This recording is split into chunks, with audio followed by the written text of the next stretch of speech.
मुझे खुशी हुई कि हमारे एक बड़े का खून तुमको भारी पड़ा है। न्यूयॉर्क में बैठकर बगले बजाने की बजाय मैदान में आओ तो तुम्हें पता चलेगा कि दाल आटे का भाव क्या है। दूसरों की दहशतगर्दी का हिसाब इनसे लिया जाएगा।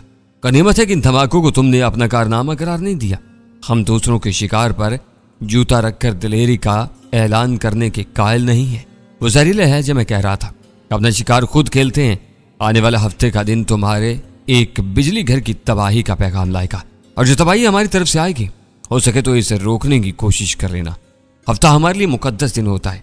इस दिन हमें अपने दुश्मनों पर बर्तरी हासिल रहती है। ये बात तुम खुद भी देख लोगे। उसकी धमकी बहुत खौफनाक थी। न जाने वो किस बिजली घर की तबाही का मंसूबा बना रहा था। अगर वो अपनी साजिश में कामयाब हो जाता तो हमें भारी जानी और माली नुकसान पहुंचा सकता था। इस तसव्वुर से मेरे वजूद में ईंठन सी होने लगी। अपने मंसूबे की पेशगी इतला देकर उसने मुझे बदतरीन असाबी दबाव से दो चार कर दिया था। साजिश की पूरी जड़ों से वाकिफ हुए बगैर मैं उसके सद्देबाब के लिए कुछ नहीं कर सकता था। बज़ाहिर आइजक बेल का वो वार कारगर रहा था, मगर मैंने अपने फितरी और इस्तरारी रद्दमल पर काबू पाते हुए सुकून से कहा, इतने ही दलेर और पूरा एतमाद हो तो अपने निशाने का तयन भी कर दो, वरना तुम किसी भी इत्तेफाकी हादसे को अपनी कामयाबी करार दे लोगे। पुराने बिजली घरों में छोटे बड़े इत्तेफाकी हादसात होते ही रहते हैं। इत्तेफाकी हादसात सब कुछ नहीं उड़ाते। ये वाकया ऐसा होगा कि आलमी ज़राए अबलाग में नुमाया जगह पाएगा। ट्रासलमैना को मारकर तुमने डेविड स्टार्स के कहर को ललकारा है। अब हर डेविड स्टार तुम्हारी बेखूनी पर कमर बस्ता हो जाएगा। ये नोश्ता ए दीवार है, इससे दुनिया की कोई ताकत नहीं बदल सकती। ट्रासलमैना तुम्हारा सबसे बड़ा डेविड स्टार था। वो दाऊदी सितारा के रांची के एक बेआबो काया वीराने में इस शान से गरूब हुआ कि उसकी तलाश में आने वाले 20 सुरमा भी उसके सोग में नजरे आतिश हो गए। तुम जैसे छोटे मोटे दाऊदी सितारे भी इसी तरह रेजा रेजा हो जाएंगे। वो मुंह पर नफसियाती दबाव डाल रहा था। जवाब में मैंने उसके दुखते रग पर हाथ रख दिया। इस वक्त तक उसने मरने वाले कमांडोज का जिक्र नहीं किया था। मेरी याद दहानी पर तिल मिलाकर बोला, अमेरिका के बैरिया के हेलीकॉप्टर की तबाही को हादसा करार देकर नहीं टाला जा सकता। वो यकीनन तुम्हारी पुष्पनाही करने वालों की साजिश थी, लेकिन वो एक अलग वाकया था। यहाँ की हुकूमत तुमसे इसका जवाबी बदला लेगी और तुम्हारे मुल्क को इसका खुमियाजा भुगतना होगा। जंगी हेलीकॉप्टर में सवार होकर ट्रासलमैना की तलाश में निकलने वाले कमांडोज के मातम गुजारों में तुम भी शामिल हो। तुम्हारे और तुम्हारी हुकूमत के मफादात अलग अलग नहीं है। ट्रासलमैना यहाँ राडनी यार के सफारती रूप में आया था। इसकी मौत ने बहुत कुछ बेनकाब कर दिया। इसके लाश के करीब तबाह होने वाले हेलीकॉप्टर के बारे में ऐसे ऐसे टेढ़े सवाल जन्म ले रहे हैं कि तुम लोग इस कज़िये से अपने जान छुड़ाने पर मजबूर हो जाओगे। इसी वक्त मुझे अचानक ख्याल आया कि मैंने बिजली घर की तबाही के बारे में आइजक बेल की धमकी को सच्ची अंदाज में लिया था, वरना हकीकत ये थी कि ट्रासलमैना का K9 नामी मंसूबा भी एक बिजली घर के खिलाफ था और रोकेनोब नामी एटमी बिजली घर था। ये कोई इत्तेफाक नहीं हो सकता था कि डेविड स्टार्स के बानी के बाद उसका जानिशी भी पाकिस्तानी बिजली घरों को अपना अदब बनाने की अज़ाइम रखता था। इस वाक़े ने दुनिया भर को हिला दिया है। अमेरिका के बहरिया के 20 तजर्बेकार अफसरों और जवानों की पुरस्कार हलाकत साफ तौर पर साजिश की निशानदेही कर रही है। रेडियो और टेलीविजन पूरी कुव्वत से चीख रहे हैं। तुम लोग दुनिया की आंखों में धूल झोंकने की कोशिश कर रहे हो। तुमने शुकूक व शुबहात की धुन फैलाकर हकीकत छुपाने की कोशिश की है, जो आखिरकार रायगां जाएगी। सुपर पावर हर हाल में सुपर पावर होती है। इसे टकराने वाले फना हो जाते हैं। मालूम होता है कि रोज़ ज़मीन पर हलाकत, बर्बादी और तबाही फैलाने का सारा इख्तियार आसमानी फरिश्तों से तुम्हारी तरफ मुंतकिल हो चुका है। एक बिजली घर की तबाही का K9 नामी मंसूबा बनाकर ट्रासलमैना ने बेबसी से अपना सर पीटा था। अब दूसरा बिजली घर तुम्हारे खून के भेंट ले लेगा। मालूम होता है कि डेविड स्टार्स अंधेरों में बसने वाले उल्लुओं की नस्ल में से हैं, इसलिए रोशनी फैलाने वाले बिजली घरों की बर्बादी को अपना नस्बुल ऐन बना चुके हैं। मैंने बहुत तेजी से सोचते हुए बात का रुख अपने मतलूबा मौजू की तरफ मोड़ दिया। इंसान के रगों में खून दौड़ता है और दौलत कमाने वाली संथी मशीनों में बिजली का करंट दौड़ता है। वो अपने जोशे इंतकाम में अपना तकरीबी फलसफा उगलने लगा। हम तुम्हारी हर उस तनसीब के दुश्मन हैं जो तुम्हारी बका के लिए नागुज़ीर है। तुम लोग बहुत कट्टर और मुतासिब हो। हमसे बरसों मार खाने वाले अरबों ने अपने जख्म भुलाकर हमसे दोस्ती करने के फैसले किए, लेकिन तुम्हारी कौम आज भी इसी तरह हमारी दुश्मन है। तुम्हें इस तंग नजरी का सबक सिखाया जाएगा। ट्रासलमैना हमसे बिछड़ चुका है, मगर उसने तुम्हारी सरहदों में मुखबरों की जो खेप खरीदी है वो तुम्हारी जड़ों पर कारी वार करेगी। इन्हें रानुमाई में फराम करूंगा, बाकी काम तुम्हारे अपने लोग करेंगे। ट्रासलमैना के साथ आस्तीन में पलने वाले सांपों का सिरा भी कुचला जा चुका है। तुम्हारी बाजी बिगड़ चुकी है। अब शायद तुम्हारे सवारतकार भी किसी पेशकदमी के तसव्वुर से खौफ महसूस करेंगे। आने वाला वक्त तुम्हारी ये खुशफहमियां दूर कर देगा। हफ्ते का इंतजार करो, हफ्ता तो आ ही जाएगा, इस बार भी आकर गुजर जाएगा। मुझे मालूम है कि तुम्हारे ज़हन में पाकिस्तान के खिलाफ जहर भरा हुआ है। तुम इसे सिर्फ अफीम काश्त करने वाला एक पसमानदा मुल्क देखना चाहते हो ताकि तुम्हें हेरमन की आलमगीर तैयारी के लिए बेहतरीन काम माल मिलता रहे। मगर फिर भी मैं ये बता दूं कि हम यहूदियों के दुश्मन नहीं हैं। पाकिस्तान में हजारों यहूदी घराने अमन व आफियत से रह रहे हैं। इनके घरों पर संगबारी की जाती है, न इनसे रोजी कमाने का हक छीना जाता है। दुनिया का हर बाज़मीर इंसान इससे चहुनी नस्ल परस्ती और दहशतगर्दी से नफरत करता है, जिससे तुम जैसे लुटेरे परवान चढ़ा रहे हैं। उसने बरहमी से मेरी बात काट दी और कहा, दुनिया को सुनाने और दिखाने के लिए हमारे माबदों में भी सारे रबी अमन और मोहब्बत के ऐसे ही नगमे गाते हैं, लेकिन हैकल सलेमानी के रखवालों का असल मिशन वही है जिसे हम आगे बढ़ा रहे हैं। यह लिख दिया गया है कि हम मुसलमानों को जलीलो ख्वार किए बगैर हम पूरी कुव्वत से नहीं उबर सकेंगे। तुमको बहुत ढील दी जा चुकी है, अब शिकंजा कस दिया जाएगा। मैंने हफ्ते की खुशखबरी तुम्हें आज ही सुना दी है, इसे याद रखना। तुम जिंदा रहे तो जल्द ही दोबारा बात होगी। मैंने मुंह तोड़ जवाब देने का इरादा किया ही था कि लाइन अचानक बेजान होगी और मैंने शिकस्त खोर्दगी के आलम मेरे सिवर के अडल पर डाल दिया। आइजक बेल की बातें बहुत रूह फरसा और तशवीश अंगेज थी। इस वक्त तक मुझे सिर्फ इतना मालूम था कि रास अल्मेंडा ने अपने जाती सरमाए से अमेरिका में डेविड स्टार्स की दाग बेल डाली थी और वो इसके लिए हर जायज और नाजायज तरीके से फंड इकट्ठा करने पर तुला हुआ था। पैसे के बेतुरेग इस्तेमाल से वो डेविड स्टार को इस कदर मजबूत और फाल बना देना चाहता था को तंजीम दुनिया भर में साहूनी गलबे के सदियों पुराने ख्वाब को हकीकत का रूप दे सके। बादियों नजर में यह मालूम होता था कि आलमी इक्तदार के इन भूखों की पहली लड़ाई इन कुव्वतों से होगी जो सुपर पावर बनकर दुनिया के मुख्तलिफ इलाकों को अपनी अपनी खुफिया अमलदारियों में बांट चुके थे। एक जिमनी सी बात थी कि जिमी लाइट के कत्ल के बाद रास अल्मेंडा शी पर काबिज हुआ तो उसने हेरोइन की तिजारत से डेविड स्टार्स के माली वसाइल को इस्तेकाम देने का फैसला किया। यह बदकिस्मती थी कि हेरोइन की उम्दा इकसाम की खरीदारी के लिए पाकिस्तान के सरहदी कबायली इलाकों की मंडी हमेशा से आलमी स्मगलरों की आमाजगाह बनी रही थी। वहां मकामी ही नहीं, अफगानिस्तान में तैयार होने वाली हेरोइन भी फरोख्त होने के लिए आती थी। मेरे ज़हनी नक्शे के मुताबिक इब्तिदा में रास अल्मेंडा ने एलन समरियाल और पीटर किंग के जरिए इस मंडी पर काबिज होने की कोशिश की। इसे मालूम था कि मैं माजी में पाकिस्तान से शी के पांव काट चुका था और अपनी सरजमीन पर हेरोइन की तैयारी या इसके इस्तेमाल का बदतरीन दुश्मन था। और वीरा भी मेरी शरीके कार बनी हुई थी। इसे अंदाजा था कि हम दोनों को राह से हटाए बगैर वो अपने मकासद में कामयाब नहीं हो सकेगा, लिहाजा उसने एलन और पीटर के जरिए मुझे ठिकाने लगाने की कोशिश शुरू कर दी। मेरे मंजर से हटने के बाद वीरा खुद ही पसपा होती चली गई। एलन की कई नाकामियों के बाद रास अल्मेंडा खुद पाकिस्तान पहुंचा तो उसके पास पाकिस्तान की जौहरी सलाहियतों के खिलाफ एक बेदाग तकरीबी मंसूबा मौजूद था, जिस पर अमल करके एक इस्लामी सल्तनत को भारी नुकसान पहुंचाया जा सकता था। इन दिनों मगरबी हल्कों में ये साइंसी कहानियां आम थीं कि पाकिस्तान के अनोप और नीलोर के एटमी बिजली घरों के लिए हासिल होने वाले यूरेनियम की पूरी मिकदार एटमी रिएक्टरों में चलाए बगैर वो ईंधन चोरी कर रहा था और आलमी इदारों की नजरों से दूर इसे अफजूदा करके इस्लामी एटम बम बनाने की कोशिशों में मसरूफ था। इन कहानियों के पस मंजर में रास अल्मेंडा के K9 मिशन का जवाब नजर आता था, क्योंकि वो बहरहाल इसराइल के बरतरी का अदम बरदार था। लेकिन आइजक बेल ने नाकामी की झुल्लाट और इश्तियाल में मुबतला होकर यह एतराफ़ कर लिया था कि रास अल्मेंडा ने किसी आर्जी जरूरत के तहत पाकिस्तान का सफर नहीं किया था, बल्कि डेविड स्टार्स के मंशूर के मुताबिक पाकिस्तान अरबों से भी बढ़कर इसराइल का दुश्मन था, इसलिए उसे हर तरह से मफलूज करना जरूरी करार दे दिया गया था।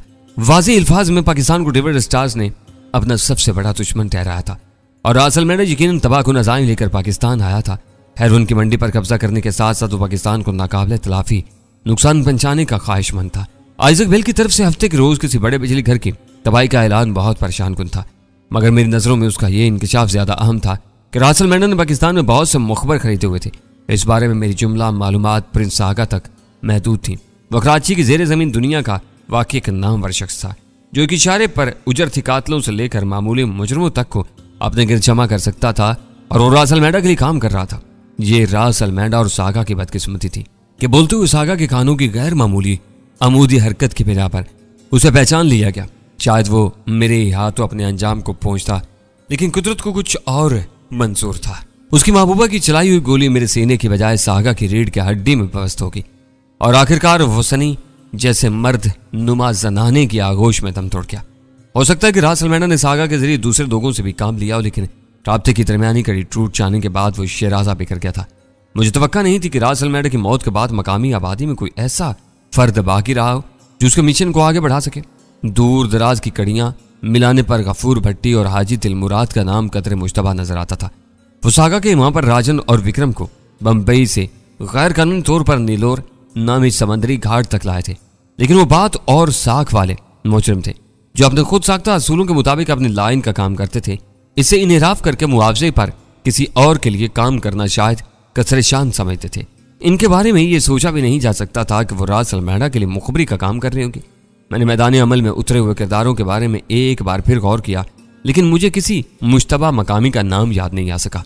बज़ाहिर अमेरिकन कौंसल खाने के बाद अफसरान ही रास अलमेडा के मिशन को आगे बढ़ा सकते थे। वो तीनों बारी बारी बेदार होकर आए तो मैं उनसे सिर्फ अखबारी इतलात पर तबादला ख्याल करता रहा। सबके यकजा होने के बाद मैंने आइजक बेल की कहानी छेड़ी तो वीरा का मुंह बन गया, क्योंकि इन तीनों में वही सबसे पहले बेदार हुई थी, मगर मैंने उसे भी आइजक बेल की दूसरी काल की हवा तक लगने नहीं दी थी। इनको अपनी तशवीश में शरीक करके भी मैं इन मुतवक्का मसाइल का हल तलाश नहीं कर सका जो आइजक बेल की धमकियों के नतीजे में पैदा हो सकते थे। यूं महसूस हो रहा था जैसे हम चारों अल्फाज की भूल भलियों में भटक रहे हों और अपने सवालों के जवाब पाने से कासिर हूं। इसाक न्यूयॉर्क में बैठा अपनी बर्बादी पर बुरी तरह तिल मिला रहा है। वीरा गुफ्तगू के एक मोड़ पर बोली तो मैं चौंक कर हैरत से उसका मुंह देखने का। ये इसाक कहाँ से पैदा हो गया? मेरे बोलने से पहले सुल्तान शाह ने सवाल दाग दिया। उर्दू और अरबी में आइजक को इसाक ही कहा जाता है। वो मुस्कुराते हुए बोली, ये बात मुझसे बेहतर तुम लोग जानते होगे कि इब्राहिम, इसहाक, दाऊद, याकूब और सुलेमान वगैरह को अंग्रेजी में अब्राहम, आइजक, डेविड, जैकब और सोलोमन कहा जाता है। दुश्मन को इसके सही नाम से याद करना बेहतर रहता है। ऐसा है तो फिर बेल का तर्जुमा भी कर डालो और उसे इसाक घंटी बना दो। सुल्तान शाह ने तेजी से कहा, असूली एतबार से तुम्हारी तजवीज बहुत माकूल है। विलन ने उसे सुलगाने के लिए संजीदगी से जवाब दिया, मैं कहना चाह रही थी कि गलील से मुद्दत में इसकी दूसरी फोन कॉल इसकी ज़हनी हजीमत का इजहार कर रही है। हो सकता है कि उसने हमें जवाबी अजियत में मुबतला करने के लिए किसी बिजली घर की तबाही की बेबुनियाद धमकी दी हो। रास अलमेडा का जानिशीन ज़हनी तौर पर इतना दिवालिया नहीं हो सकता। मैंने कहा, मुसलसल मार खाने के बाद हर मुजरिम खटिया हरबों पर उतर आता है।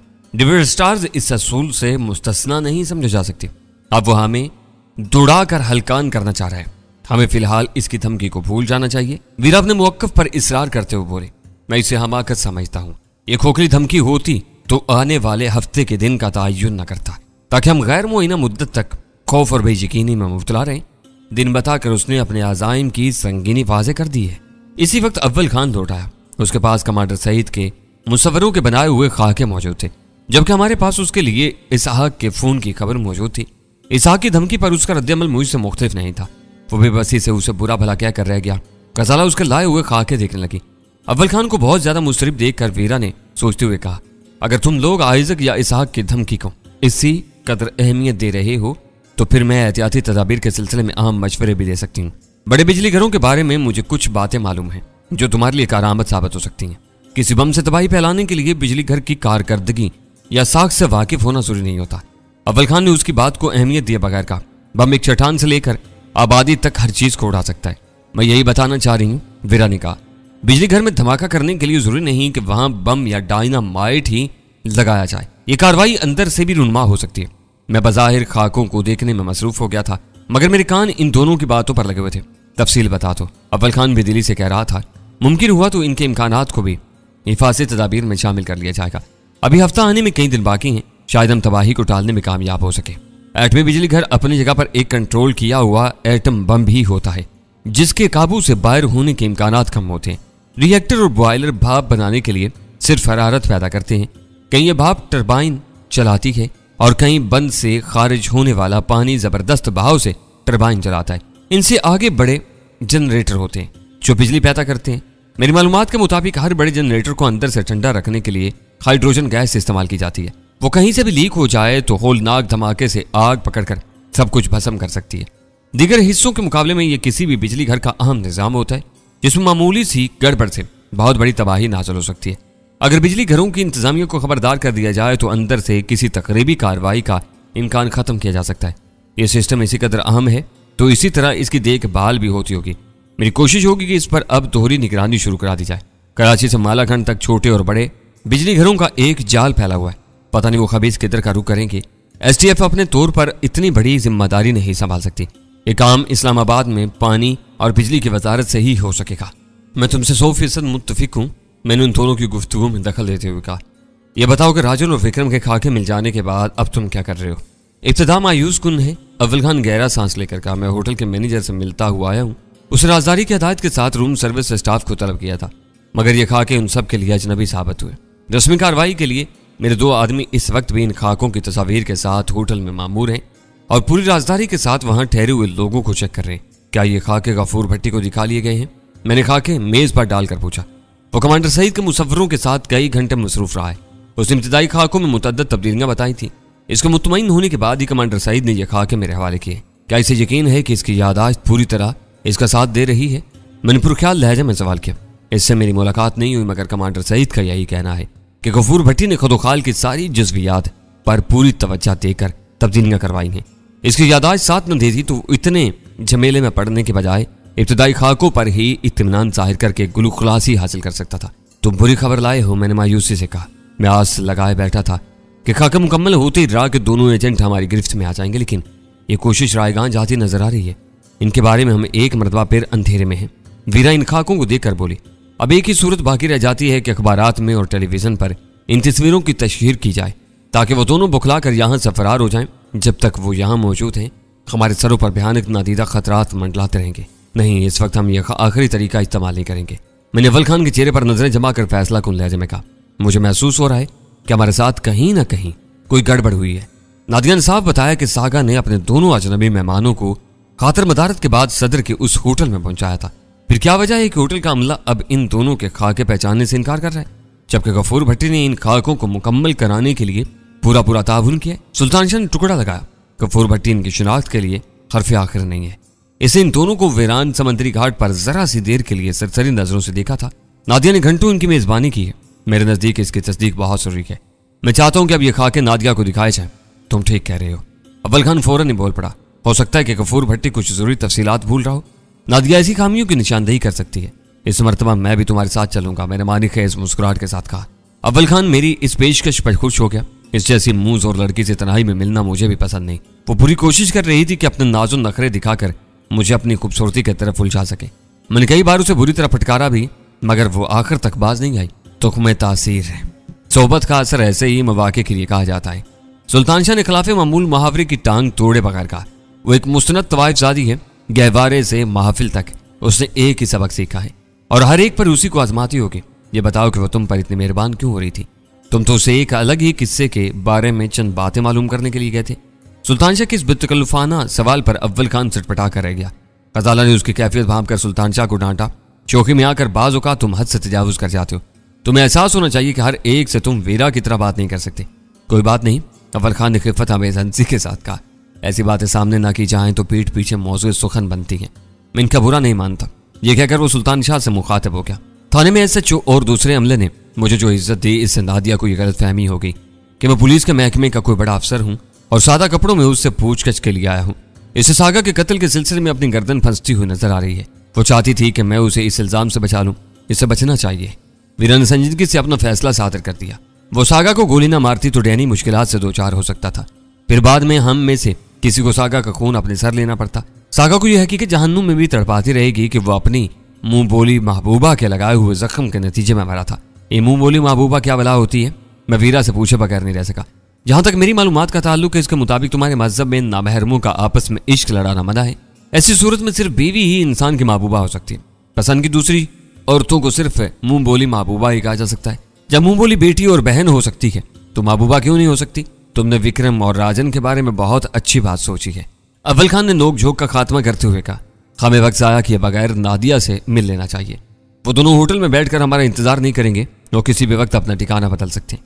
मैं तैयार हूं, मैंने कहा और अव्वल खान फोन की तरफ मुतवज्जा हो गया। मुझे घर पर कोई जरूरी काम नहीं है। चाहो तो तुम मुझे भी अपने साथ चलने का हुक्म दे सकते हो। सुल्तान शाह ने मुस्मुसी सूरत बनाकर कहा। वो गैर जरूरी भीड़ का काम नहीं था। मैंने सुल्तान शाह को सख्ती से मना कर दिया। अव्वल खान फोन पर नेपियर थाने के इंचार्ज से बात करके नादिया को दोबारा थाने में बुलवाने का बंदोबस्त कर रहा था। इस वक्त तक सागा के कत्ल के बारे में यह बात नहीं खुल सकी थी कि सागा नादिया की चलाई हुई गोली का निशाना बना था। उसकी लवारस लाश बाजार हुस्न के मकीनों ने गुसल और बाकायदा तजहीज़ो तकफीन के बगैर ही कब्र में दबा दी थी। लेकिन बाद में लाश को कब्र से निकालकर उसका पोस्टमार्टम किया जा चुका था और पुलिस हकायक का सुराग लगाने के लिए अपने रवायती अंदाज में नादिया और जमर्द बाई को डरा धमका रही थी और वह अपने एहसास जुर्म से खौफजदा थी। नादिया पर कोई इल्जाम नहीं था, इसलिए वह हिरासत में नहीं थी। एसएचओ ने तफ्तीश के बहाने उसे फौरी तौर पर थाने में बुलाने पर आमादगी जाहिर कर दी थी। हम वो दोनों खाके अपने साथ लेकर पुलिस स्टेशन की तरफ रवाना हो गए। मैं हैरान हूं कि हर बड़े जुर्म के पीछे कहीं न कहीं हरवन का अमल दखल जरूर होने लगा है। रास्ते में अव्वल खान ने बातों बातों में कहा, मैं जाती तजुर्बात से न गुजरा होता तो मेरे लिए यकीन करना दुश्वार होता कि रास अल्मेडा जैसे अरबपति सरमायादार की बनी हुई डेविड स्टार्स नामी जमात हेरवन के लिए लड़ रही है। हेरवन आजकल हर मुजरिम की एक माशी जरूरत बन चुकी है। बसों में सफर करने वाले गरीब लोगों की जेबें काटने वाले से लेकर कर्नल जैसे जोन्स जैसे पेशावर उजरती दहशतगर्द तक सब मुजरिम सारे जराइम सिर्फ पैसा कमाने के लिए करते हैं। ज्यादा पैसे कमाकर वो ज्यादा आसूदगी और खुशी हासिल करते हैं।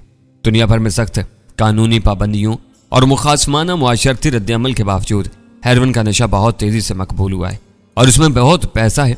इसी वजह से हर मुजरिम कहीं ना कहीं इससे फायदा उठाने की कोशिश जरूर करता है। रास अल्मेडा दुनिया की हर नेमत से माला माल था, लेकिन अपने जेर जमीन तंजीम के फंड्स में तेजी से इजाफा करने के लिए इसे भी हेरोइन की सूची ये एक लानत बन चुकी है।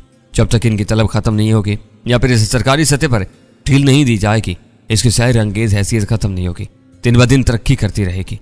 दुख इसी बात का है कि जो बात बहुत आसानी से मेरी और तुम्हारी समझ में आ जाती है वह हमारे हुक्मरानों की समझ में नहीं आती।